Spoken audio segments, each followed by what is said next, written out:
వచ్చి light artificial కూడా నేను చూడలేదు అసలు అలా కళ్ళు మూసుకొని ఉన్నాను.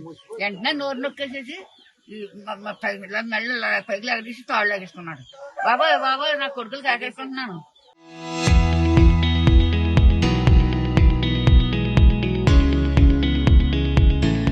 కాకేసుకుంటున్నాను అంటే పరిగెట్టుకు వచ్చారు.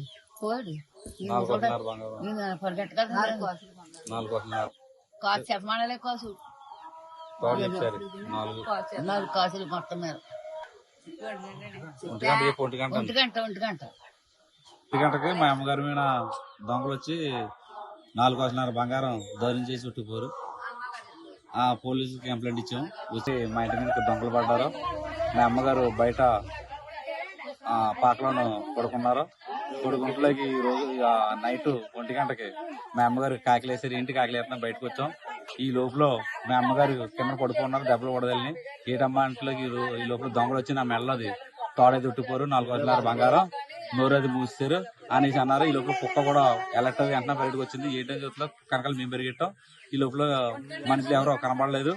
ఇది ఏటని చూస్తా వెనకొచ్చి చూస్తలేక అమ్మ ఏటని అయితే నోరేది మూసి తోడేది ఉట్టుకోరు బాబు 4 కాసులన్నర బంగారం మంది అని అన్నారు. సెల్లైతే గండిపల్లి పోలీస్ స్టేషన్ కంప్లైంట్ ఇచ్చాం. వాళ్ళ పోలీసులు వెంటనే ఇంటికి వచ్చి చూసి పొద్దున్న మేము మార్నింగ్ ఏటన్నదో చెప్తామని అన్నారు.